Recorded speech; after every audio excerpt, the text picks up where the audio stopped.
Private limited.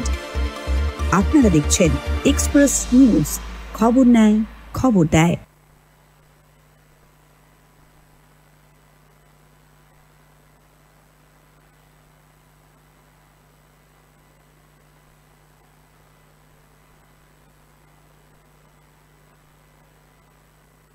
নমস্কার, শুভ সন্ধ্যা। আপনাদের সকলকে স্বাগত জানাই এক্সপ্রেস নিউজে। আমি অপর্ণা শুরু করছি আমাদের বিশেষ অনুষ্ঠান লোকসভার দখলদারি। লোকসভার দখলদারি, কার দখলে থাকবে লোকসভা, এই ব্যাপারে বিশদ জানতে আমরা কথা বলে নেব আমাদের জেলা প্রতিনিধিদের সাথে। এখন আমাদের সাথে স্টুডিওতে উপস্থিত আছেন বিশিষ্ট সাংবাদিক সব্যসাচী বন্দ্যোপাধ্যায়। সব্যসাচীদা, তোমাকে স্বাগত আমাদের স্টুডিওতে। সব্যসাচীদা, এখন যে নির্বাচন সামনে, তো এখনকার রাজনৈতিক পরিস্থিতি সাধারণ মানুষের উপর কি প্রভাব ফেলছে? দেখো, রাজনীতিক সাধারণ মানুষের উপরে কি প্রভাব পড়ছে, রাজনীতিকে মানুষ এখন তো দেখো প্রত্যেকটা মানুষের জীবন এখন এক কথায় বলতে গেলে রাজনীতির বাইরে কোনো কিছু নেই। এখন রাজনীতিজীবী হয়ে গেছে মানুষজন, ঠিক আছে? তো সেহেতু খাওয়া থেকে আরম্ভ করে, পড়া থেকে আরম্ভ করে, রাস্তায় হাঁটাতে রাজনীতি ছাড়া মানুষের জীবন ধারণ করা আজকের ডেটে খুব নেই বললেই চলে আর কি। রাজনীতি তো কোনো না কোনো জায়গায় রাজনীতি তার মধ্যে ঢুকে যায়, তাই মানুষ আজকে রাজনীতিজীবী হয়ে গেছে বা জীব হয়ে গেছে। এবার যে জায়গাটাতে হচ্ছে যে মানুষের জীবনের প্রভাব, মানুষের জীবনের, সাধারণ মানুষ বা ভোটারদের জীবনে এর প্রভাব খুব একটা পড়ে না। তার কারণ হচ্ছে যে এই সাধারণ মানুষ বা ভোটাররা যেমন প্রত্যেক বর্ষাকাল এলে বর্ষাকাল, শীতকাল এলে শীতকাল যেভাবে উপভোগ করে, নির্বাচন এলেও তো যে নির্বাচন আসছে, এবার হ্যাঁ নির্বাচন আসছে, নির্বাচন আসবে, যাবে, চলে যাবে, সাধারণ মানুষের কোনো তাতে এতে আর কিছু নেই। কারণ হচ্ছে যে নির্বাচন তো নির্বাচনের জায়গা থেকে নির্বাচন প্রহসনে অনেক দিন আগেই পরিণত হয়ে গেছে, তাই মানুষের ওপর খুব একটা বেশি প্রভাব পড়ে না। হ্যাঁ, মানুষের উপর যে প্রভাবগুলো পড়ে সেটা হচ্ছে মূল্য বৃদ্ধি, যেভাবে পেট্রোল বা ডিজেলের দাম বাড়ছে, বা যেভাবে গ্যাসের দাম বাড়ছে, বা কখনো কখনো 100 টাকা কমিয়ে দিয়ে আবার 2 মাস পরে সেটা 200 টাকা বেড়ে যাচ্ছে। এই যে বিষয়গুলো, ছোট ছোটগুলো, শিক্ষা, স্বাস্থ্য, যে পরিষেবাগুলো পাওয়া মানুষের নৈতিক অধিকার, সেই জায়গাগুলো থেকে যখন মানুষ কোনো কিছু পায় না বা পাচ্ছে না, এগুলো মানুষের জীবনে প্রভাব পড়ে। আর এই যে রাজনীতিতে যারা এসেছে বা যারা এই রাজনৈতিক ময়দানে যারা নিজেদিকে শের, কোথাও সওয়া শের, কেউ আরো কিছু বলে নিজেদিকে প্রমাণ করার যে দৌড়ে আছে, তাদের যেটা কর্তব্য, যাদের যেটা কাজ, এই যে মানুষের জীবনে যেগুলোতে প্রভাব পড়ে, সেই প্রভাবগুলোতে যাতে ওদের সমস্ত সমস্যা থেকে দূরে রাখতে পারে, সেই কাজগুলো তারা ভুলে যায়।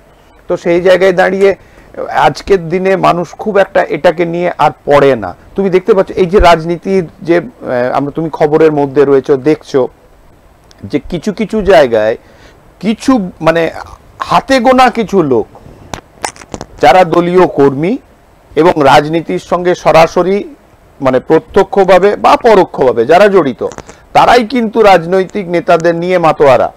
সাধারণ মানুষ কিন্তু তাদের নিয়ে কোনো রকম, তাদের মধ্যে কোনো খুব একটা যে আনন্দের বহিঃপ্রকাশ হবে সেরকম কিছু নেই। তারা কারণ জানে যে যাই হোক, যেই লঙ্কায় যাবে সেই রাবণে পরিণত হবে, এবং আমরা আমাদের জায়গায় যে জায়গাতে আছি সেই জায়গাতেই থাকবো, আমাদের কোনো পরিবর্তন হবে না। তুমি বলতে যাচ্ছ যে গদিতে বসবে সেই রাবণ। আবার তাই এটা তো দেখো, তুমি তো দেখে আসছো, তাতে কেন্দ্র বলো, রাজ্য বলো, যে কোনো দিকেই তুমি তাকাও, তারা কিন্তু রাজনৈতিক নিজের জায়গা থেকে নিজের সিস্টেমটাকে ফলো করে, তার বাইরে আম আদমি, সাধারণ মানুষের কথা ভাবে না।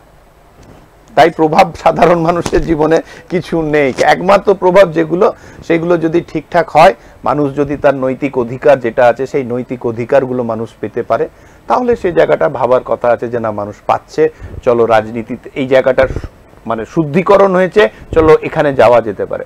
কিন্তু এখন তো পুরোটা, হ্যাঁ অনেকে বলে যে পুরোটাই পঙ্কিলে জন্মগ্রহণ করে, কিন্তু ঘটনা হচ্ছে যে সেরকম পঙ্কজ তো এখনো পর্যন্ত দেখা যায়নি। যা আছে তাতে সব কটাতেই কাঁটাই আছে, কাঁটাতে ভর্তি। তো সেহেতু কাদা গায়ে লাগবে, ওই জন্য মানুষ আর ওইদিকে পরিষ্কার করতেও যাচ্ছে না, আর নিজের জায়গায় তারা ভালো আছে, ভালো থাকতে চাইছে। তাহলে ভোটের সময় যে সাধারণ মানুষের কথা ভাবা হচ্ছে, ভোট পেরিয়ে গেলে আর সাধারণ মানুষকে আর দেখাই যাচ্ছে, সাধারণ মানুষের কথাই ভাবা হচ্ছে না, এটার ব্যাপারে তুমি কি বলবে? ভোট পেরিয়ে গেলে সাধারণ মানুষের কথা ভাবা হচ্ছে বা ভোটের আগে সাধারণ মানুষের কথা ভাবা হচ্ছে, কোনোটাই নয়। কিন্তু ভোটের আগেও সাধারণ মানুষের কথা ভাবা হয় না, ভোটের পরেও সাধারণ মানুষের কথা ভাবা হয় না। যেগুলো হয়, যে ইস্তেহারগুলো মানুষের স্বার্থে যে ইস্তেহার প্রচার হয়, সেটা শুধু ওই কাগজের মধ্যে সীমাবদ্ধ থেকে যায়। তা কাগজে ফাইলের বাইরে আসতে গেলে প্রচুর সময়, 5 বছরের আরও অনেক বেশি সময় লাগবে তার নতুন করে আসতে। তখনকে আরেকটা নির্বাচন সামনে চলে আসবে, আবার নির্বাচনের প্রোটোকলের মধ্যে পড়বে যে এখন নির্বাচনের বিধির মধ্যে আছি, এখন কোনো কাজ করা যাবে না। আবার নির্বাচন পেরিয়ে গেলে আবার নতুন করে কাজের পরিধি তৈরি হবে। এইভাবে এইভাবেই মানে মিউজিক্যাল চেয়ারের মতন চলবে আর কি, কন্টিনিউ এটাই থাকবে। এর বাইরে বেরোনো যাবে না। একটা নির্বাচন আসবে, আবার আগামী নির্বাচনের প্রতিশ্রুতি হবে, এই নির্বাচন শেষ হতে না হতে আরেকটা নির্বাচনের। সেই প্রতিশ্রুতিগুলো পূরণ হচ্ছে না, এই বিষয়ে তুমি কি বলবে? এই বিষয়ে আমাদের কিছু নেই। আমাদের প্রথম কথা হচ্ছে যে এই প্রতিশ্রুতি পূরণ করার দায়িত্ব তো আমাদের নয়, প্রতিশ্রুতি পূরণ করার দায়িত্ব হচ্ছে যারা প্রতিশ্রুতি দেয়। এবার আমাদের কাজ হচ্ছে সেই জায়গাটাতে এই প্রতিশ্রুতিটাকে। আচ্ছা দাদা, আমরা আলোচনায় আবার ফিরবো। এখন আমরা কথা বলে নেব আমাদের বর্ধমান জেলার প্রতিনিধি সঞ্জিত কুড়ির সাথে। সঞ্জিত কুড়ি, কেমন আছো? ভালো আছি। হ্যাঁ, তো তোমাদের ওখানে রাজনীতির পরিস্থিতি কেমন আছে? দেখো, বিষয় হচ্ছে যে রাজনীতিতে হচ্ছে যে এখনো পর্যন্ত তোড়জোড়ি চলছে। আমরা এর আগের দিনও দেখিয়েছিলাম, বলেছিলাম আমাদের দর্শকদেরকে যে বর্ধমান দক্ষিণ, বর্ধমান পূর্ব, বর্ধমান দুর্গাপুর লোকসভা কেন্দ্রে সকাল থেকে রাত পর্যন্ত যে সমস্ত সিপিএম, তৃণমূল কংগ্রেস এবং বিজেপি যে সমস্ত প্রার্থীরা আছে, সকাল থেকে তারা দ্রুত গতিতে তারা প্রচার চালিয়ে যাচ্ছে। দেয়াল লেখন থেকে শুরু করে প্রতিটি পাড়ায় পাড়ায় ঘুরছে, প্রতিটি এলাকায় এলাকায় গিয়ে মানুষের সাথে কথাবার্তা বলছে, তাদের কি সমস্যা সেই সমস্যার কথা শুনছে, সমস্যার সমাধান করে প্রতিশ্রুতি দিয়ে যাচ্ছে। একটা বিষয় বলা যেতে পারে যে যেটা একটু আগে আলোচনা তোমরা করছিলে, যে প্রতিশ্রুতি রাজনীতি দলগুলো দিয়ে চলেছে ক্রমশ, কিন্তু বাস্তবায়িত কতটা সম্পূর্ণ করে সেই বিষয়ে যদিও আমরা বিগত দিনে দেখেছি, এখনো দেখছি, তবে এখনো যে সমস্ত প্রতিশ্রুতিগুলো রাজনৈতিক দলগুলো দিয়ে চলেছে তারা কতটা সুসম্পন্ন করবে একমাত্র তারাই জানেন। এইরকম অনেক বহু ঘটনা ঘটেছে আমাদের পূর্ব বর্ধমান জেলায়, যে এখনো পর্যন্ত আগের যিনি বিধায়ক ছিলেন, যিনি এমএলএ ছিলেন, তারা বহু প্রতিশ্রুতি দিয়েছেন, কিন্তু সেই মতো এখনো কাজ সুসম্পন্ন হয়নি বলে অভিযোগ পাওয়া যাচ্ছে প্রত্যেক জায়গা থেকে। অপর্ণা। সঞ্জিত, একটা বিষয়ে মানে আরো অনেকগুলো বিষয়ে জানা আছে, তার মধ্যে প্রথমে যেটা করার সেটা হচ্ছে যে তুমি যেখান থেকে মানে আমাদের প্রতিনিধিত্বের কাজ করছো সেটা হচ্ছে পূর্ব বর্ধমান, এবং এই পূর্ব বর্ধমানের মধ্যে তোমার নির্বাচন ক্ষেত্রে দুটো লোকসভাই ঢুকে যাচ্ছে, আসানসোল দুর্গাপুর বর্ধমান লোকসভা এবং যেটা বর্ধমান লোকসভা। তো এই জায়গায় দাঁড়িয়ে তুমি আমাকে বলো যে প্রথম কথা হচ্ছে যে আসানসোল দুর্গাপুর লোকসভার এর আগের যিনি সাংসদ ছিলেন তাকে এবারে আসানসোলে নিয়ে যাওয়া, আসানসোলে পাঠানো হয়েছে আসানসোল থেকে নির্বাচনের জন্য। তিনি বর্ধমানে প্রায় আমরা দেখেছি একটা সময় যে তিনি প্রায় বর্ধমানে থাকতেন, বর্ধমানের কাজকর্ম করেছেন, মানে শোনা যায় আর কি, তাদের মুখ থেকে শোনা। কতটা করেছে না করেছে সেটা সরজমিনে তোমরাই বলতে পারবে। এবং সব থেকে বড় জিনিস যেটা, সেটা হচ্ছে যে মানুষ বলবে যে কতটা উন্নয়নের জায়গা থেকে হয়েছে। এবং যদি আমরা বর্ধমানের ওই দিকটার কথা ভাবি, তাহলে সেই জায়গায় দাঁড়িয়ে ওখানে সুনীল মণ্ডল ছিল সাংসদ, তিনি তার জায়গা থেকে এবারে টিকিট পাননি এবং তিনিও কেমন যেন একটু মানে গোসা হয়েছে তার মনে হচ্ছে দলের প্রতি, যে তাকে টিকিট দেওয়া হয়নি। তো সেই জায়গায় দাঁড়িয়ে তিনি কতটা উন্নয়নমূলক কাজ করতে পেরেছেন, বা আজকে এই যে উন্নয়নের এখন যে আগের যে প্রতিশ্রুতিগুলো ছিল সেই প্রতিশ্রুতি কি আবার নতুন করে এনারা আবার নতুন করে দিচ্ছেন সেই একই কাজের প্রতিশ্রুতি, নাকি এখন ভিন্ন কিছু প্রতিশ্রুতির জায়গা তৈরি হয়েছে?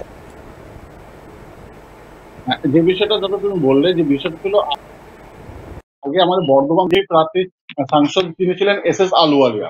বিষয় হচ্ছে আলুওয়ালি, আমরা তো দূরের কথা, সাধারণ মানুষ বা তাদের যে কর্মী তারা ঠিকমতো চোখে দেখতে পায়নি।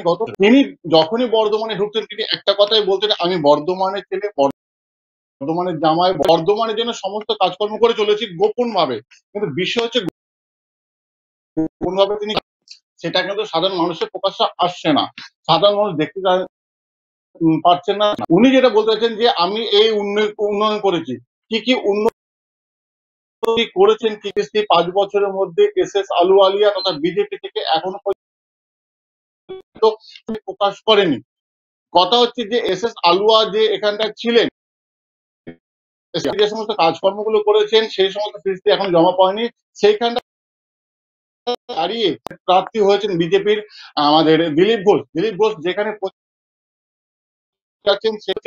যে বিগত 5 বছরে যিনি ছিলেন এসএস আলুওয়ালিয়া, তাকে 5 বছর আমরা আমাদের অভাব অভিযোগ শোনাবো সেরকম ধারে কাছে পাইনি। সেক্ষেত্রে কতটা কাজ করবে বলে কিছু লোকের সংশয় দেখা দিচ্ছে। কিন্তু এখানে যেখানে দেখা যাচ্ছে বিজেপির বর্তমান প্রার্থী দিলীপ বাবু বলছেন যে আমি কলকাতা থাকলেও আমি বর্ধমানে মাটি কামড়ে পড়ে আছে। আমি গত 5 বছর থেকে শুধু 5 বছর নয়, বর্ধমানের সমস্ত জায়গাগুলো আমার নখদর্পণ হয়ে আছে। আমরা প্রত্যেকটি জায়গাকে চিনি, প্রত্যেকটি জায়গায় ঘুরে দেখেছি, কোথায় কি সমস্যা আছে সেই সমাধান আমরা সমাধান করব। কিন্তু তুমি আরেকটা যেটা বললে শুভসাচীরা, যে আমাদের বর্ধমান পূর্বে সুনীল বাবু যেটা ছিলেন, সুনীল বাবুর সংসদ এলাকাতে সেই একই ঘটনা দেখা গেছে। সুনীল বাবুর সাংসদ এলাকায় সাংসদ থাকলেও কিন্তু সেইখানে তার কোনো উন্নয়ন এখনো পর্যন্ত তেমন ভাবে চোখে দেখা যায়নি। সেইখানে যে এখন বর্তমান যিনি বিজেপি বলো বা তৃণমূলের বলো, যে তৃণমূলের হচ্ছে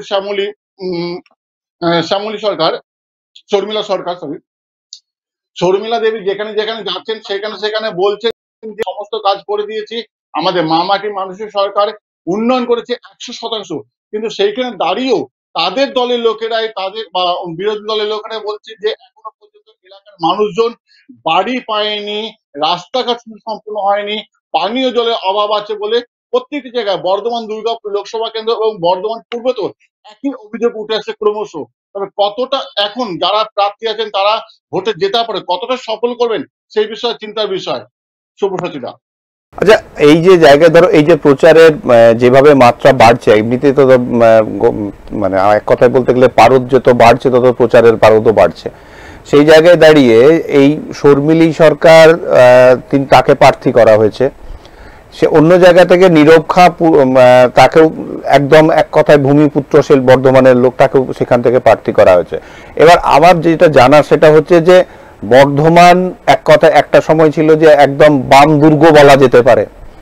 সেই জায়গায় বাম দুর্গে এবারে কোনো রকম ভাবে কাস্তে হাতুড়ি যে তারা তাদের আধিপত্য কি তারা নতুন করে ফিরিয়ে আনতে পারবে, কারণ দেখা যাচ্ছে যে ওখানে দুজনই বাইরে থেকে আসা প্রার্থী মানুষ। যেমন এক কথায় বলতে গেলে যদি আমি আগের কথা বলতে যাই তাহলে সুনীল মণ্ডলও কিন্তু লোকাল লোকই ছিলেন, তাকেও বাইরে থেকে কোথাও থেকে আসতে হয়নি। ঠিক একই জায়গায় কিন্তু নীরব খাও ওখানকার একদম স্থানীয় মানুষ। অন্য জায়গায় শর্মিলী সরকার ওই কথা বলো বা অসীম সরকার এই কথা বলো, দুজনাকেই কিন্তু বাইরে থেকে এনে ইনপুট করা হয়েছে। সেই জায়গায় দাঁড়িয়ে কতটা ফ্রন্ট ফুটে আছে বামপন্থীরা, কারণ বাম দুর্গ বলা যেতে পারে বর্ধমানকে একটা সময়।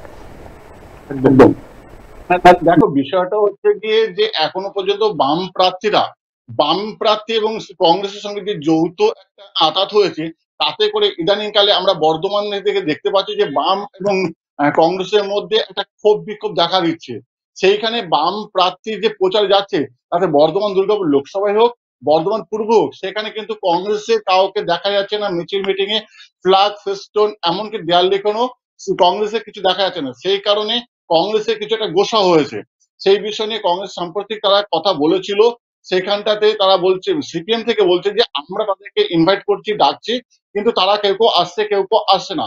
প্রশ্ন যেটা তুমি করলে যে বর্ধমান ছিল সিপিএম এর একঘেটিয়া, সিপিএমটা বর্ধমান শহরটা জেলাটা, সেইখানে দাঁড়িয়ে সিপিএম এখন কতটা কাজ করছে বা করতে পারবে, ভোট পেছে কতটা এগিয়ে।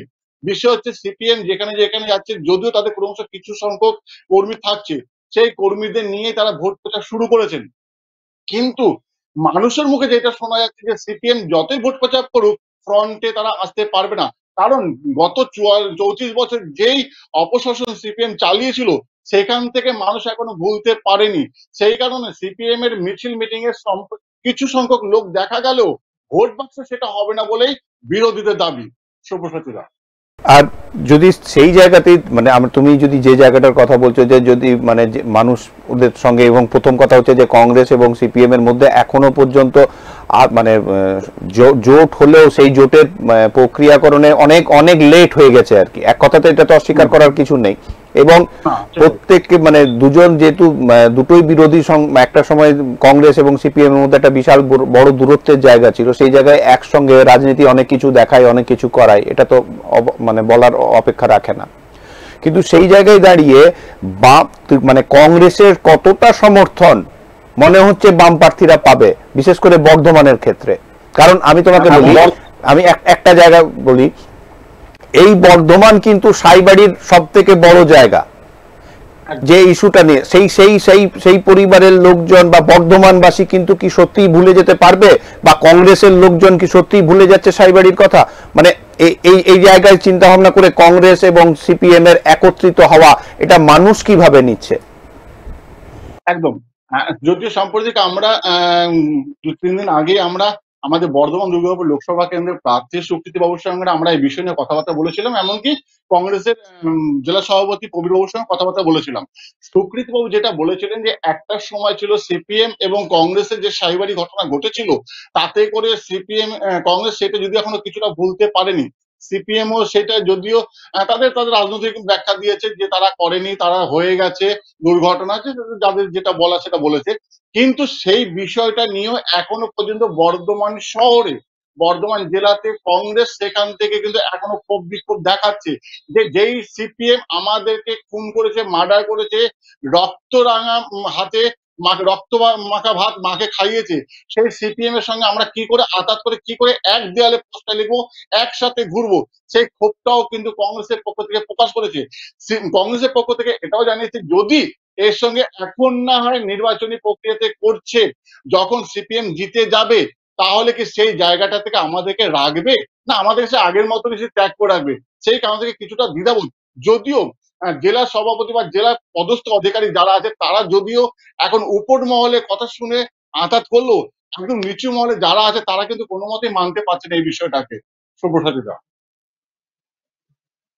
সরে আসে, আমি তোমার কাছে একটা প্রশ্ন যেটা শুনতে চাই, মানে রাখতে চাইছি, এই যে ধরো বর্ধমানে ফ্লাইওভারটা যেটা হওয়ার ছিল সেটা কমপ্লিট হয়ে গেছে, কিন্তু জ্যাম যেটা বর্ধমানের হওয়ার মানে তাতে কিন্তু কোনো রকম ভাবে আটকায়নি, জ্যামটা কিন্তু থেকেই যাচ্ছে রাস্তার উপরে। তো এটা নিয়ে কি প্রশাসন কোনো রকম কোনো চিন্তা ভাবনা করছে? দেখো, বিষয় হচ্ছে যে বর্ধমানে এখন মূলভাবে জাম যেটা লাগাচ্ছে সেটা হচ্ছে টোটো। এবার শুধু তাই না, বর্ধমান শহরে ক্রমশ দোকানপাট বেড়ে যাওয়ার জন্য সাম্প্রতিক মাঝখানে আমরা দেখেছিলাম বর্ধমান বিধায়ক ও বর্ধমান পৌরসভার উদ্যোগে তোমার ফুটপাত তৈরি করা হয়েছিল। ফুটপাত তৈরি করার সময় বলেছিল যে ফুটপাতে কোনো ব্যবসায়ী ব্যবসা করতে পারবেন না, এবং এই ফুটপাত থেকে যাত্রীরা মানে লোকজন যাওয়া আসা করবে, এবং দোকানের সামনে কোনো যানবাহন সাইকেল গাড়ি রাখা যাবে না। কিছুদিন আগে আমরা এটাও দেখেছিলাম যে বর্ধমানে ট্রাফিক পুলিশ, বর্ধমানের পুলিশ, তারা যানবাহন রাখলে সেই যানবাহনগুলোকে তারা সিজ করছে, তাদেরকে ফাইন করছে। কিন্তু এটা কদিন দেখলে পরেও মাঝখানে আবার যাকে তাই। এর আগে আমরা যেটা দেখেছিলাম বর্ধমানে টোটো নিয়ে বিশাল একটা তোড়জোড় দেখা দিয়েছিল জেলা প্রশাসনের পক্ষ থেকে, যে তাদেরকে তোমার লাইসেন্স করতে হবে, তোমার পৌরসভা থেকে অনুমোদন নিতে হবে, যে মালিক তাকেই টোটো চালাতে হবে, অন্য কেউ চালানো যাবে না। টোটোর সকালে বিকেলে রুট ভাগ করেছিল, যে সকালে চলবে নীল সাদা, বিকেলে চলবে সবুজ সাদা, তাহলে টোটোর সংখ্যাটা কম হলে মানুষের যাওয়া আসার সুবিধা হবে। কিন্তু সেটা কদিনের জন্য হলে পরেও পরবর্তীতে সে একই অবস্থা। এইবার কিছু কিছু সাধারণ মানুষের যে প্রশ্নগুলো প্রতিবার উঠে আসে, যে এই যে এই নিয়মগুলো মানে করছে বর্ধমান জেলা প্রশাসন, বর্ধমান পৌরসভা, তাহলে এই জন্য প্রতিবার টাকা নেওয়া হচ্ছে, যে এই লাইসেন্স করতে হলে এত টাকা লাগবে, এই রং করতে হলে এত টাকা লাগবে। সেই টাকাটাকে শুধুমাত্র তাদের পকেট ভরার জন্য, না মানুষের উপকারের জন্য এই টোটোগুলোকে নিয়ম মাফিক চালাবার জন্য? যদি নিয়ম মাফিক চালাতে হতো তাহলে এখন কেন নিয়ম ভঙ্গ হচ্ছে? আর যদি পকেট ভরার জন্য হয় তাহলে সেভাবেই চলবে। এটা কিন্তু সাধারণ মানুষের বক্তব্য। দাদা, রিক্সার যন্ত্রণায় বর্ধমানবাসী ভুগেছে, এখন টোটোর যন্ত্রণায় বর্ধমানবাসী ভুগছে। আর আরেকটা কথা যদি আমি তোমার কাছে জানতে চাই আর কি, সেটা হচ্ছে যে আমরা দুদিন আগে একটা খবর করলাম বা দেখলাম, খবরটা হচ্ছে যে শক্তিগড়ে আসানসোল দুর্গাপুর বর্ধমানের প্রার্থী কীর্তি আজাদ একটা দোকানের সামনে ল্যাংচা ভাজছে আর কি, ল্যাংচা মিষ্টি তৈরি, সেখানে কড়াই দেখলাম হাতে হাজরা নিয়ে তিনি কড়াইয়ের মিষ্টিটা ছাঁকছে। আমার কথা হচ্ছে যে যেখানে রাজ্য সরকারের একটা মিষ্টি হাব করে রেখেছে, সেই মিষ্টি হাবের কি পরিস্থিতি? একদম দাদা, এই মিষ্টি হাব নিয়ে আমরা অনেকবার খবর করেছি, আমরা জেলা প্রশাসনের সঙ্গে কথা বলেছিলাম যে মুখ্যমন্ত্রীর ছাদের মিষ্টি হাব যে মিষ্টি আমকে বহু কোটি কোটি টাকা ব্যয় করে বর্ধমান শহর সংলগ্ন এলাকাতে মিষ্টি আম তৈরি করা হয়েছিল, যেখানে বলা হয়েছিল যে আমাদের পশ্চিমবাংলার যত রকম সুস্বাদু মিষ্টি আছে নাম করা, যেমন রসগোল্লা আছে, শক্তিগড়ের ল্যাংচা আছে, বর্ধমানের সীতাভোগ আছে, কাটোয়ার জলপাই আছে, এই যে এত যে নাম করা যে সমস্ত মিষ্টিগুলো আছে, সেই সমস্ত মিষ্টি ব্যবসায়ীরা ওখানে মিষ্টির দোকান করবেন, তাতে করে বাইরের দেশের বা বাইরের রাজ্যের যে সমস্ত মানুষজনরা আসা করে, এই মানুষজনরা আমাদের বর্ধমানের যে পশ্চিমবাংলার যে মিষ্টির নাম করা মিষ্টিগুলো আছে তারা এখান থেকে কিনবে এবং খাবে, তাতে নাম বাড়বে। কিন্তু তুমি যে প্রশ্ন করলে একদম দারুণ প্রশ্ন, যে প্রশ্নটা হচ্ছে যে এই মিষ্টি আপটা প্রতি বছর মুখ্যমন্ত্রী বর্ধমানে যখনই আসে, দুদিন আগে রং করে কাঁচ লাগিয়ে একটু ঝাড়পোছ দিয়ে পরিষ্কার করে, মুখ্যমন্ত্রী যাওয়ার পরে যাকে তাই বলা হয়েছিল প্রশাসনের পক্ষ থেকে যে এখানে সরকারি গাড়ি বাসগুলো আছে, সরকারি বাসগুলো হল্ট করলে পরে প্রত্যেক মানুষে এখান থেকে মিষ্টি কিনতে পাবে, কিন্তু সেটা স্বপ্নই রয়ে গেল, কাগজ কলমে হলো, বাস্তবে কিন্তু এখনো পর্যন্ত হয়নি। কোনো সরকারি গাড়ি ওখানে দাঁড়াচ্ছে না, বেসরকারি তো পাত্তাই দিচ্ছে না। সরকারি গাড়ি চালকদের যখনই আমরা প্রশ্ন করছি, রাজ্য সরকার বা জেলা প্রশাসন থেকে বলা হয়েছে যে আপনাদেরকে এখানে বাস হল্ট করতে হবে, এখানে দাঁড়াতে হবে, তাদের যে বক্তব্য হচ্ছে যে এইখানটায় কোনো যাত্রী ওঠে না, মানুষজন থাকে না, আমরা এখানে দাঁড় করিয়ে করবোটা কি? এক নম্বর। দ্বিতীয় কথা হচ্ছে যে সমস্ত মিষ্টির দোকানগুলো ওখানে ছিল বর্ধমানে, কালনা, কাটোয়ার, কলকাতার, তাদেরকে যখন আমরা কথাগুলো প্রশ্ন করতাম যে মিষ্টি আপ করেছেন এখানটা কিরকম বিক্রি হচ্ছে, তারা কিন্তু এক কথাতেই হাওয়ার মতো উড়িয়ে দিত যে এখানে কোনো কাস্টমার নেই, আমরা যে ইনভেস্ট করছি প্রতিদিন সেটা কিন্তু নষ্ট হচ্ছে। এই জন্য জেলা প্রশাসন বা রাজ্য সরকার আমাদেরকে কোনো রকম সুযোগ সুবিধা দিচ্ছে না, আমাদের পকেটের ব্যয় হচ্ছে। সব্যসাচীরা। আচ্ছা সঞ্জিত, তোমাকে এখানে আমি থামাবো, তোমার সাথে আবার ফিরবো অন্য বিষয়ে। তো সব্যসাচীদা যেটা বললো সঞ্জিত, প্রতিশ্রুতির ব্যাপার, দেখো প্রথম কথা হচ্ছে সঞ্জিত যেটা বলছিল যে আমরা যেটা নিয়ে শুরু করেছিলাম, প্রতিশ্রুতি দিয়ে শুরু করেছিলাম, আমরা সেই প্রতিশ্রুতিতেই রয়ে গেলাম আর কি। ওর ক্ষেত্রেও ওর যেটা উত্তর দিল ঠিক একই জায়গায়, এবং ছোট ছোট কয়েকটা বিষয় ছিল বর্ধমানে যেগুলো এখনো পর্যন্ত মানুষের কাছ পর্যন্ত পরিষ্কার হচ্ছিল না, সেটা যেমন মিষ্টি হাবটা নিয়ে আলোচনা করছিলাম আমরা, ওটা মুখ্যমন্ত্রী করে গেছিলেন, কিন্তু শুধু হয়েই আছে আর কি, এটা মানুষের মানে যাত্রীদের কোনো কাজে লাগছে না। আচ্ছা দাদা, দাদা এই আলোচনায় আমরা আবার ফিরবো। এখন আমরা কথা বলে নেব আমাদের তমলুক জেলার প্রতিনিধি রমেন মাইতির সাথে। রমেন মাইতি, কেমন আছো? শুনতে পাচ্ছ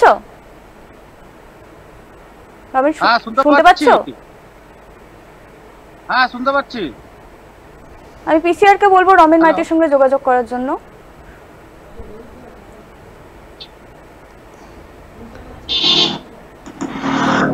এখন রাজনৈতিক পরিস্থিতি তোমার ওখানে কেমন আছে রমেন?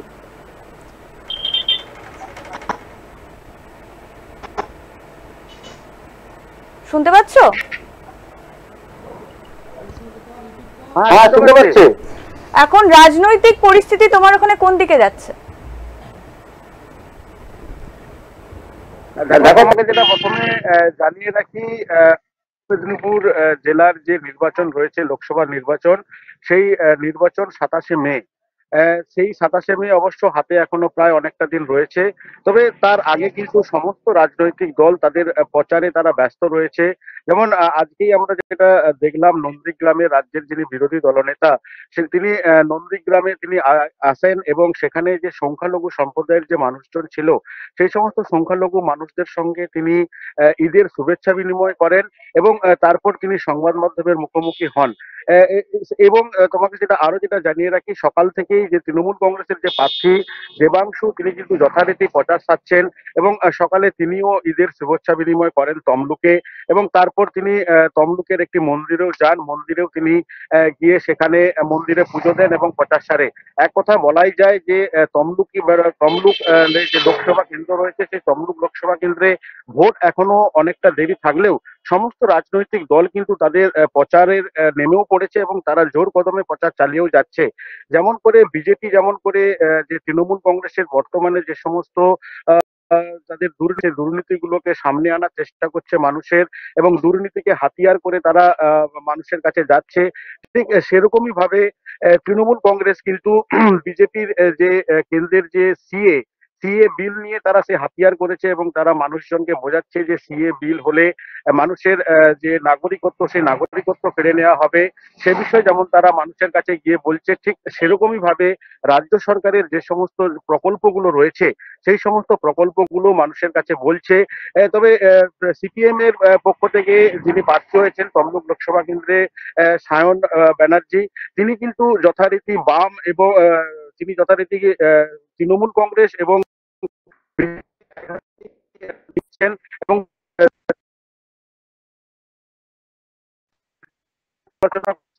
এবং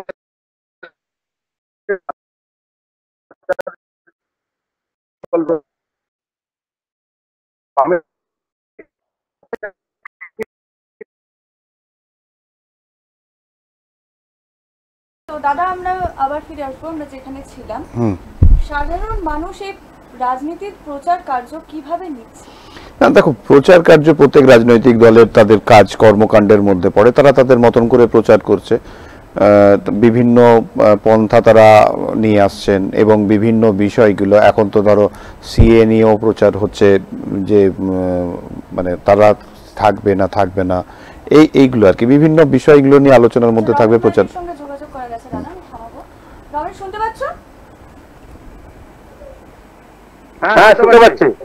হ্যাঁ, তো যেখানে ছিলে তোমাদের প্রচার কার্য নিয়ে রমেন, আমার তোমার কাছে যেটা জানা সেটা হচ্ছে যে প্রাক্তন বিচারপতি অভিজিৎ গঙ্গোপাধ্যায়ও মাঠে নেমেছেন এবং বিতর্কিত এমন মন্তব্য করছেন যেটা মানে আমরা কখনো মানে ভাবতে পারিনি যে তার কাছ থেকে ওই ধরনের মন্তব্য আসবে। অন্যদিকে দেবাংশু তার মতন করে বিভিন্ন রকম ভাবে প্রচার করে যাচ্ছেন। এদিকে বামপন্থী এখানে সায়ন বন্দ্যোপাধ্যায় আছে, সেও তার জায়গায় আছে। কিন্তু এই যে লড়াইটা তমলুকের মাটিতে, এই লড়াইটা মানে কি মনে হচ্ছে কোন দিকে যাচ্ছে?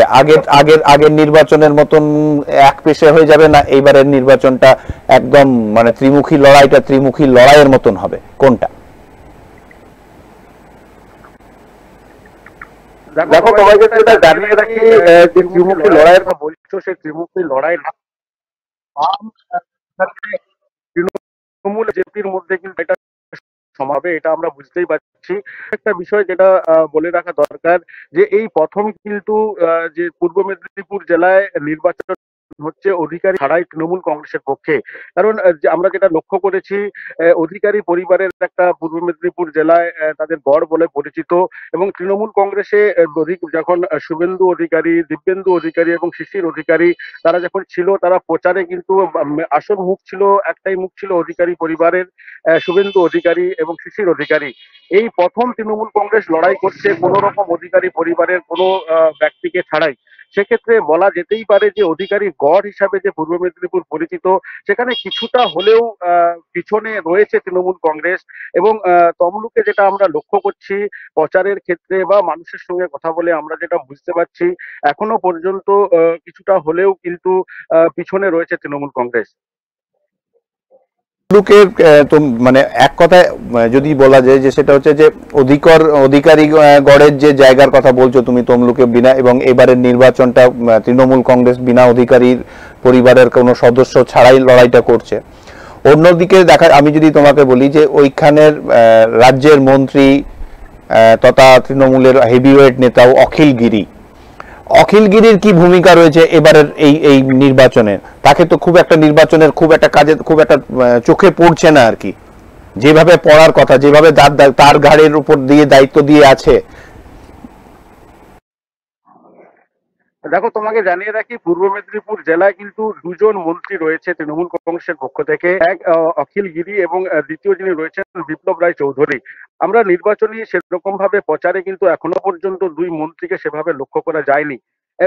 এবং যেটা বিষয় জানিয়ে রাখি যে এখানে যিনি তৃণমূল কংগ্রেসের প্রচারে দেবাংশুর সঙ্গে যিনি জেলা সভাপতি রয়েছেন, সেই জেলা সভাপতিকে নিয়েই কিন্তু প্রচার সারছে দেবাংশু। কিন্তু এখানে কোনো রকম ভাবে দুজন মন্ত্রীকে এখন চোখে পড়া যায়নি। তবে এখনো সময় রয়েছে, হাতে অনেকটা সময় রয়েছে।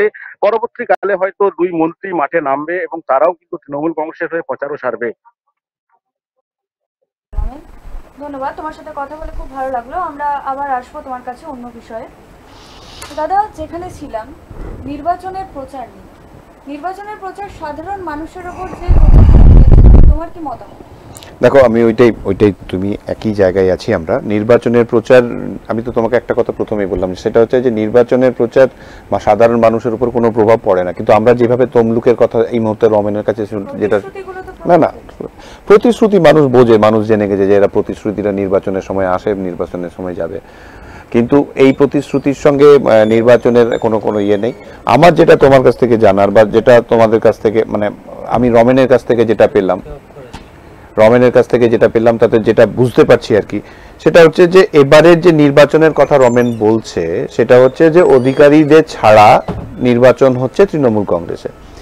এবং তমলুকের বা পূর্ব মেদিনীপুরের যদি একটা জায়গায় হয় মানে নির্বাচনের ক্ষেত্রে বা যে কোনো এতে অধিকারীরা একটা বড় ফ্যাক্টরের জায়গায় থাকে, অধিকারী পরিবারের একটা ফ্যাক্টর হয় ওখানে, সেই জায়গায় তারা সম্পূর্ণভাবে শুভেন্দু অধিকারী, দিব্যেন্দু অধিকারী, সৌমেন্দু অধিকারী সবাই এবং শিশির অধিকারী পর্যন্ত সবাই কিন্তু এবারে বিজেপির হয়ে প্রচারের জায়গায় আছে। সেই জায়গায় হয়তো যেটা রমেন বলল যে হ্যাঁ কিছুটা হয়তো মাইলেজ হয়তো ব্যাকফুটে আছে তৃণমূল কংগ্রেস, কিন্তু কতটা ব্যাকফুটে আছে সেটা তো নির্বাচনের সময় নির্বাচন ইয়েতেই জানা যাবে। 4 তারিখের 4 জুনই বোঝা যাবে যে আসল খেলাটা কি হলো। কিন্তু তার মধ্যে থেকেও যেটা মূল যেটাও বলে গেল সেটা হচ্ছে যে খেলাটা কিন্তু এবারে সরাসরি 3টে ত্রিমুখী লড়াই হলেও বাম কংগ্রেসটা ফ্যাক্টর নয়, সেটা হচ্ছে যে মেন খেলাটা হবে তৃণমূল এবং বিজেপির মধ্যে। সেহেতু শুধু তাহলে এইটাই যদি ধরা যায় যে সব জায়গাতেই কিন্তু বেশিরভাগ ক্ষেত্রে যেখানে ত্রিমুখী লড়াই বা চতুর্মুখী লড়াই যেখানে যে লড়াইটাই হচ্ছে, মূল লড়াইটা কিন্তু ওই দুজনের হয় তৃণমূল এবং বিজেপির মধ্যেই মূল লড়াইটা হবে। বাকি তো পার্সেন্টেজের জায়গা থেকে কেউ 5% ভোট কেটে নেবে, কেউ 10% ভোট কেটে নেবে, যার যেখানে যতটা ক্ষমতা আছে সেই পার্সেন্টেজ ভোটটা কেটে নেবে। কিন্তু এই যে ভোটটা কাটবে এটা কাদের ভোট, এটা কিন্তু একটা মানে এই যে ভোটটা সুইপ হবে। এবার যদি ধরো দেখা যায় যে আমরা দেখেছিলাম যে এর আগে কিছু মানে এটা হয়েছিল যে বামের ভোট অলরেডি রামে চলে গেছে, তো সেই জায়গায় এবার তার বামের ভোট রামে যাবে না। এবার কিন্তু নিজেদের অস্তিত্বের লড়াইয়ের জায়গাটাও কিন্তু প্রত্যেকের রয়ে গেছে, যে এটা তাদের কাছে অস্তিত্বের লড়াই। তো সেই অস্তিত্বের লড়াইটাকে যদি ঠিক করতে হয়, কারণ জোটের প্রার্থী হয়েছে তো সবাই, তাহলে সে যখন সেই জায়গা থেকে লড়াইয়ে দাঁড়াবে তখন তাকেও প্রমাণ করতে হবে। মানে এবারে আমি নির্বাচনে তৃণমূল বিজেপি বাম কংগ্রেসের কোনো অস্তিত্ব নেই, না শুধু তাই নয়, এবারে আমি শুধু এটা নয়, আমি এটার সঙ্গে একটা কথা বলতেই চাই আর কি। আমাদের এডিটর মদন সিং মাঝে মাঝে একটা কথা বলে থাকেন যে আঙ্গুল কাটিয়ে এবারে আর শহীদ হওয়া যাবে না, এবার জীবন দিয়ে শহীদ হতে হবে। তো খুব বাস্তব জিনিস, এবারের কিন্তু লড়াইটা এক কথায় সেরে দিলে হবে না, লড়াইয়ের মতন করে লড়াই করতে হবে। এটা হচ্ছে লড়াইটা ত্রিমুখী নয়, বিজেপি আর তৃণমূল। আচ্ছা দাদা, আমরা কথা বলে নেব। হ্যাঁ, আমরা কথা বলে নেব আমাদের মানবাজার জেলার প্রতিনিধি বংশীধর সিংহর সাথে। বংশীধর সিংহ, কেমন আছো? ভালো আছি। হ্যাঁ, এখন তোমাদের ওখানে রাজনৈতিক পরিস্থিতি কি রকম? আমাদের রাজনৈতিক পরিস্থিতি বলতে মানবাজার যে মহকুমা এলাকা মূলত দুটো লোকসভার মধ্যে পড়ছে। পুরুলিয়া লোকসভার মধ্যে পড়ছে 2টো ব্লক এবং ঝাড়গ্রাম লোকসভার মধ্যে 3টে ব্লক এলাকা। বান্দোয়ান, বড়াবাজার এবং মানবাজার 2 এটা পড়ছে ঝাড়গ্রাম লোকসভার মধ্যে। আবার পুরুলিয়া লোকসভার মধ্যে পড়ছে পুঞ্চা এবং মানবাজার। পুরুলিয়া লোকসভা কেন্দ্রের ক্ষেত্রে প্রচার যেভাবে এগিয়ে রয়েছে, ঝাড়গ্রাম লোকসভার ক্ষেত্রে কিন্তু প্রচার সেভাবে এখনো কোনো দলেই শুরু করেনি। শুধুমাত্র বৈঠক বাদ দিয়ে তেমন ভাবে প্রচারে এখন তৃণমূল বা বিজেপি কোনো দলেই সেভাবে নামেনি। মূলত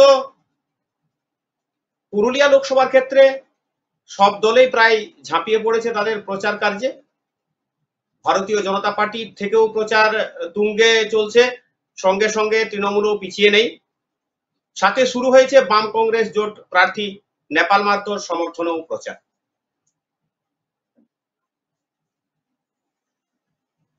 কর্মী সমাজও তাদের প্রার্থী দিয়েছে। মানে এক কথায় যে আগে যেভাবে ত্রিমুখী, দুমুখী, তিনমুখী বা যে লড়াইটা হচ্ছিল, এবারে কিন্তু প্রায় 6টা প্রতিদ্বন্দ্বিতা মানে 6মুখী লড়াইয়ের জায়গা তৈরি হয়েছে, কারণ ফরওয়ার্ড ব্লকও সেখানে প্রার্থী দিয়েছে এবারে। পুরুলিয়াতে ফরওয়ার্ড ব্লক এবং আদিবাসী কুর্মী সমাজ থেকেও প্রার্থী দিয়েছে আর কি এই জায়গাতে। সেক্ষেত্রে মানে সরাসরি প্রতিদ্বন্দ্বিতা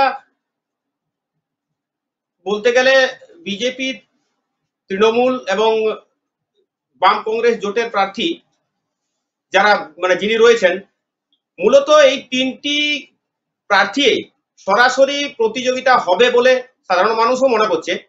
বাকি দুটোও রয়েছে, কিন্তু তারা এখনো তেমন প্রচারের আলোকও আসতে পারেনি। সাথে সাথে মানে খুব একটা যে তাদের প্রচারে ভিড়ও হচ্ছে সেটাও লক্ষ্য করা যাচ্ছে না। যেমনটা ভিড় হচ্ছে বিজেপি, তৃণমূলের বা বাম কংগ্রেস জোট প্রার্থী। তো তার মতন করে প্রচার করছেন, এবং যদি আমরা বিজেপির প্রার্থীর কথা বলি তিনি তার মতন করে প্রচার করছেন। কিন্তু অন্য জায়গায় যদি দেখা যায় যে বাম এবং কংগ্রেসের প্রার্থী নেপাল মাহাতো যেহেতু কংগ্রেস এবং বামের যে জোটের বিষয়টা সেটা মানে খুব দেরিতে তাদের সমর্থনটা এসেছে তাদের কাছে, সেহেতু প্রচারের ক্ষেত্রে বাম কংগ্রেস কি অনেকটা পিছিয়ে গেল না?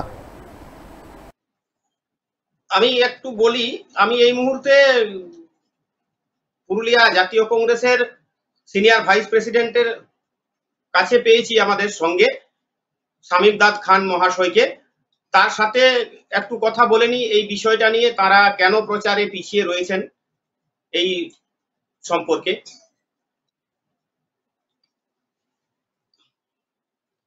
নমস্কার স্যার। নমস্কার, আমি আপনাকে স্টুডিও থেকে সব্যসাচী বলছি। আমার আপনার কাছে জানার, মানে আমার সঙ্গে নেপালদার কয়েকদিন আগে কথা হচ্ছিল যে প্রচারের জায়গা থেকে দূরত্বটা এখনো পর্যন্ত প্রচারে কেন নামতে পারেননি। তো উনি আমার সঙ্গে সেদিন যে কথাতে তাতে উনি বলেছিলেন যে এখনো পর্যন্ত কংগ্রেস বা সিপিএম এর সঙ্গে কংগ্রেসের যে জোট সেটা সম্পূর্ণ মানে এখনো পর্যন্ত কনফার্ম হয়নি, সেইভাবে প্রচার আমরা করতে পারছি না। তো এখনো পর্যন্ত আপনারা প্রচারে আসতে পারেননি কেন? কি মানে এটাই কি মূল কারণ না অন্য কোনো কারণ হয়ে আছে? নমস্কার, আসসালামু আলাইকুম, ঈদ মুবারক। আমরা আমাদের প্রার্থী নেপাল মাহাতোকে পেয়েছি। নেপাল মাহাতোর নামই যথেষ্ট। পুরুলিয়া জেলার মানুষ নেপাল মাহাতোকে যেভাবে সম্মান করে, তার প্রচার না করলেও চলবে বলে যদি বলি আমি, তাহলে মনে হয় ভুল বলা হবে না। কিন্তু প্রচার আমরা শুরু করেছি এবং প্রচার আমাদের ঠিকমতো ভাবেই হচ্ছে বলে দেখতে পাচ্ছি। এবং একটুখানি আমাদের মাঝে যে রমজান মাস চলছিল, উপাসের মাস চলছিল, তাতে একটু ব্যস্ত ছিলাম আমরা নিজেরা, তো আমাদের পক্ষে একটু অসুবিধা হয়েছে।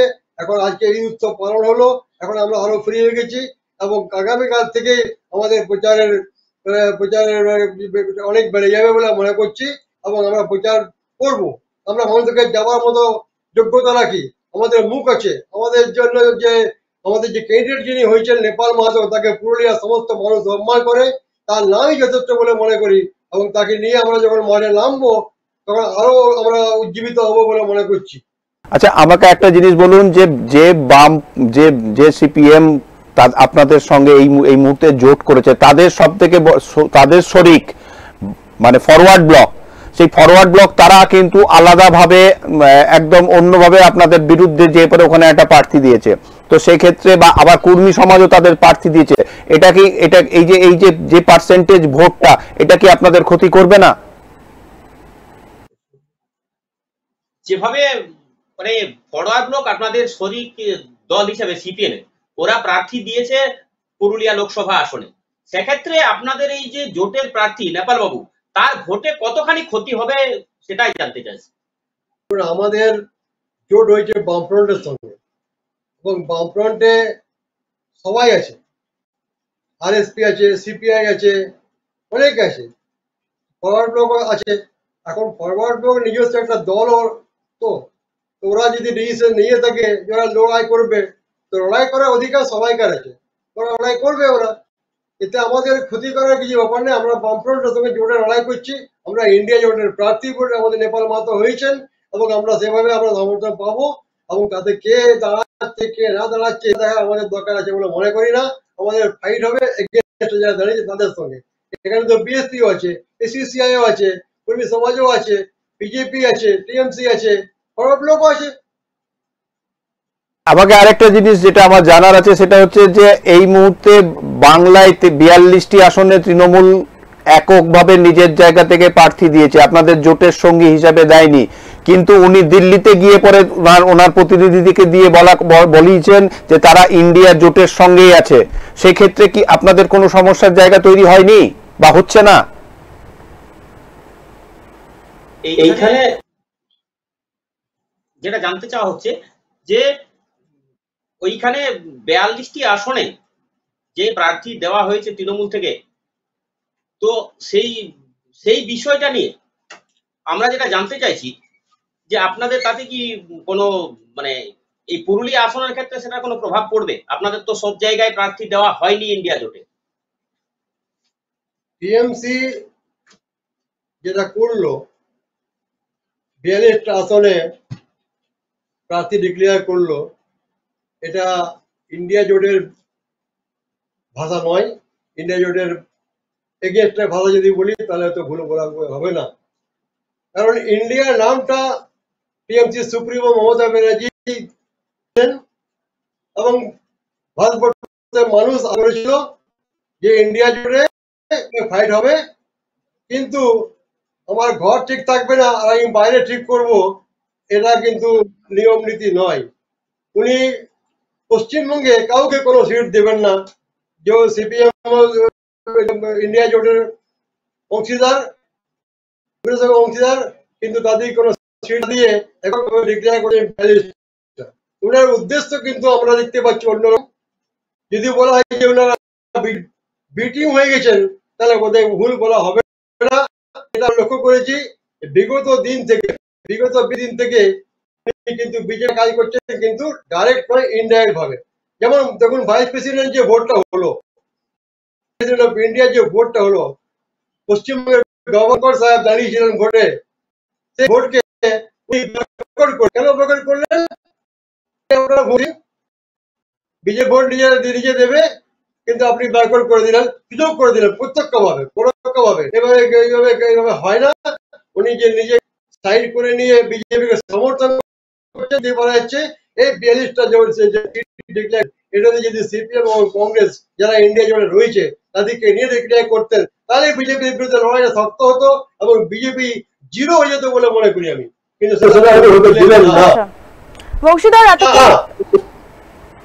বংশীধর, এতক্ষণ তোমার সাথে কথা বলে ভালো লাগলো। দাদা, যেটা বলছিলাম, এখন পুরুলিয়ার বা মানবাজারের প্রচার কাজটা যেটা চলছে তৃণমূল কংগ্রেস, দেখো আমি তোমাকে বলি, সেটা হচ্ছে যে এই যে বংশীধর আমাদের প্রতিনিধি এবং যিনি ওখানকার কংগ্রেসের দায়িত্বে রয়েছেন, ওনার সঙ্গেও কথা হলো। ওনার কথাতে কিন্তু একটা জায়গায় পরিষ্কার যে এই যে মমতা বন্দ্যোপাধ্যায় জোট থেকে বেরিয়ে এসছেন বা জোটে নেই, দেখো তোমাকে একটা জিনিস বুঝতে হবে যে জোটের যারা মূল সূত্রধর ছিল, একজন নামকরণ করেছিলেন আর একজন এই টোটাল জোটটাকে একত্রিত করেছিলেন। একজন হচ্ছে নীতিশ কুমার আর একজন হচ্ছে মমতা বন্দ্যোপাধ্যায়। কিন্তু দেখা গেল যে প্রথম কথা হচ্ছে যে নীতিশ কুমার প্রথম পাল্টি মারলেন এবং অন্য দিক থেকে মাননীয় মমতা বন্দ্যোপাধ্যায় তিনি 42টি আসনে একাই লড়বেন বলে যে দায়িত্ব নিয়ে যে কথাটি বললেন, এবং আবার দেখা গেল যে উনি কিন্তু তার দূত পাঠিয়ে বা তার প্রতিনিধি পাঠিয়ে তিনি কিন্তু এক জায়গা থেকে নিজের জায়গাটাও রেখে দিলেন যে না, আমরা ইন্ডিয়া জোটের সঙ্গেই আছি। এতে কি হচ্ছে যে ওনার কথা অনুযায়ী ওনারা কিন্তু এটাকে ভালোভাবে নিচ্ছেন না। আমার কথা হচ্ছে যে আরেকটা জিনিস তুমি দেখে থাকবে, যখন এই জোট নিয়ে দীর্ঘ সময় ধরে চলছিল আর কি, তাতে দেখা গেছে সবাই সবার মতন করে সময় পাস করেছে। হ্যাঁ, ফিরে আসবো বিষয়ে। আমরা এখন নিয়ে নেবো আমাদের কোচবিহারের জেলা প্রতিনিধি অনুস্মিতা সেনের সাথে আমরা কথা বলে নেব। অনুস্মিতা,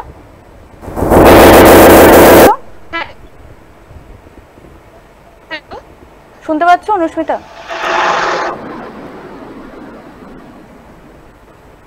অনুস্মিতা, শোনা যাচ্ছে? হ্যাঁ, শুনতে পাচ্ছি। আচ্ছা অনুস্মিতা, তোমাদের কোচবিহারে এখন রাজনৈতিক পরিস্থিতি কোন দিকে যাচ্ছে? আগামীকাল মুখ্যমন্ত্রী মমতা বন্দ্যোপাধ্যায়ের সভা রয়েছে কোচবিহার জেলার দিনহাটাতে।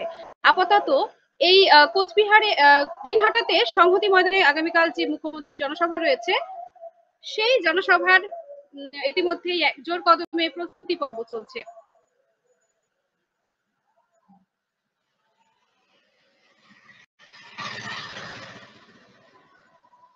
সুস্মিতা, তুমি আমাকে যে জায়গাটা ক্লিয়ার, সে কালকে হচ্ছে যে কালকে মমতা বন্দ্যোপাধ্যায়ের সভা, সেই জায়গায় দাঁড়িয়ে আমরা গতকালও দেখেছি যে সব থেকে বড় জিনিস যেটা, সেটা হচ্ছে নিশীথ প্রামাণিকের হাত ধরে বেশ কিছু তৃণমূল কর্মী তারা আবার বিজেপিতে মানে যোগদান করেছে। এরকম এটা প্রতিদিন বা প্রতি মুহূর্তে চলছে। এবার এই যে জায়গা থেকে এই যে ভাঙন, কন্টিনিউ ভাঙনের যে জায়গাটা চলছে, সেই জায়গায় দাঁড়িয়ে কতটা শক্ত ঘাঁটি বিজেপি ওখানে তৈরি করতে পেরেছে, বা তৃণমূলের পরিস্থিতি ওই জায়গায় কি, যে কোন জায়গায় আছে উত্তরবঙ্গে, বিশেষ করে কুচবিহারের কথা যদি বলতে চাই। লোকসভা নির্বাচন যতই এগিয়ে আসছে ততই আমরা দেখছি অসংখ্য কর্মী সমর্থক বিজেপিতে জয়েনিং করছে, আবার বিজেপি থেকেও অসংখ্য কর্মী সমর্থক, ভারতীয় জনতা পার্টির কর্মী সমর্থক কিন্তু তৃণমূলে যোগদান করছে। আগামীকালও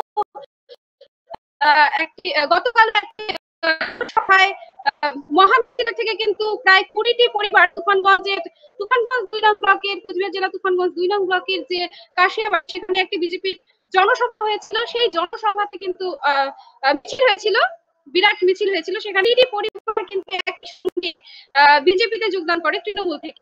আবার অন্যদিকে দিনহাটাতে কিন্তু জগদীশ চন্দ্র বর্মা বসুনিয়ার হাত ধরে কিন্তু অসংখ্য পরিবার বিজেপি থেকে তৃণমূলে যোগদান করেছে। এরকম একটা পরিস্থিতি বর্তমান কোচবিহার জেলায়।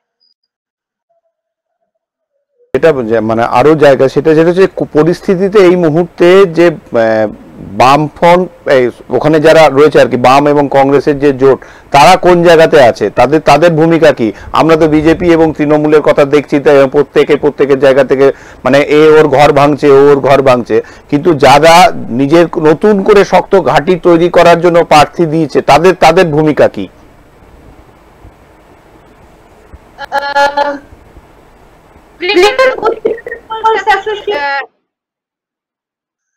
Greater Coochbehar peoples association GCP এর তরফে একজন দাঁড়িয়েছেন অমল দাস বলে, তিনিও রাজবংশী মুখ, এবং অন্যদিক থেকে নিশীথ প্রামাণিক যে আছেন বিজেপির কোচবিহার লোকসভা আসনের প্রার্থী, তিনিও কিন্তু রাজবংশী মুখ, এবং অপরে জগদীশ চন্দ্র বর্মা বসুনিয়া কোচবিহারের তৃণমূলের প্রার্থী, সেও কিন্তু রাজবংশী মুখ। এখন এটাই দেখার বিষয় যে হচ্ছে সাধারণ মানুষ কার দিকে ভোট দেয়, এটাই এখন দেখার বিষয়।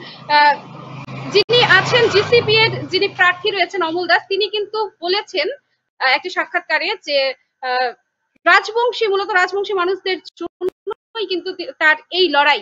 অপরদিকে যে বিজেপির প্রার্থী রয়েছেন জগদীশ চন্দ্র বিজেপি প্রার্থী রয়েছেন নিশীথ প্রামাণিক, সেও কিন্তু সাধারণ মানুষের কথা ভেবে কিন্তু তাকে প্রার্থী করে, সেও কিন্তু একইভাবে কিন্তু জোর কদমে তার প্রচার চালাচ্ছে, এবং পাশাপাশি প্রত্যেকটা রাজনৈতিক দলই কিন্তু একইভাবে তাদের ঘাঁটি শক্ত বানাচ্ছে। আচ্ছা, আমরা কথা বলে খুব ভালো লাগলো। এখন সময় এখানে শেষ। আগামীকাল না আমি তোমাকে যে জায়গাটার কথা বলছিলাম আর কি, সেটা হচ্ছে যে দেখো একদম শেষ সময়ের দরজায় আমরা এসে দাঁড়িয়ে আছি, কিন্তু সেই জায়গা থেকে দাঁড়িয়ে মানে এই যে রাজবংশীদের কথা উঠে এলো আর কি, সেই জায়গায় দাঁড়িয়ে আমি তোমাকে বলি যে যেমন ধরো ওখানে একদিক দিয়ে নিশীথ প্রামাণিক সে তার মতন করে যেভাবে লড়াইটা দিচ্ছে, মানে এবং প্রত্যেকের দিন প্রত্যেকটা জায়গা থেকে দেখা যাচ্ছে যে ও কিছু মানুষকে জয়েন করছে। অন্যদিকে উদয়ন গুহ কিন্তু মানে তার জায়গা থেকে তিনিও সেই লড়াইটাই চালিয়ে যাচ্ছেন, যে তার জায়গা থেকে তিনি তৃণমূলের জায়গাটাকে শক্ত করতে চাইছেন। কিন্তু বিষয় যে জায়গাটা এসে দাঁড়াচ্ছে মানে ঘুরে ফিরে সব জায়গা থেকে, মানে আমরা সব জায়গাতে যাদের সঙ্গে জেলা ভিত্তিক যাদের সঙ্গেই কথা বলছি, সবাই কিন্তু একটা তরফায় কথা বলছে, যে সেটা হচ্ছে যে কংগ্রেস, তৃণমূল কংগ্রেস এবং বিজেপির লড়াইয়ের কথা। মানে সব জায়গাতে দ্বিমুখী লড়াইয়ের যে প্রবণতা যে দেখা পূর্বাভাস হচ্ছে, এটাই সব জায়গা থেকে বেরিয়ে আসছে। এবং মানে যারা তোমার এই যেমন ধরো এই কংগ্রেস বা মানে এক কথায় সিপিএম কংগ্রেসের যে জোট, ইন্ডি জোট, সেই জোট কতটা বাংলায় প্রভাব ফেলতে পারবে, এটা নিয়ে কিন্তু বড় প্রশ্ন থেকেই যাচ্ছে। তৃণমূল থেকে বিজেপিতে এই যোগদান, এটা তৃণমূলের উপর কি প্রভাব ফেলতে পারে, তোমার কি মতামত? তৃণমূল থেকে দেখো, এটা কি বললাম যে তোমাকে বিজেপি থেকেও তৃণমূলে যাচ্ছে, তৃণমূল থেকেও বিজেপিতে আসছে। ঘর ভাঙার খেলা প্রত্যেক রাজনৈতিক দলই তাদের মতন করে করে। ধন্যবাদ দাদা, আমরা আবার ফিরে আসব। এখন সময় এখানেই শেষ। আগামীকাল আবার আমরা ঠিক এই সময় এই লোকসভার দখলদারিতে দেখা হবে, কিন্তু ঠিক অন্য বিষয়ে। ধন্যবাদ, ভালো থাকুন।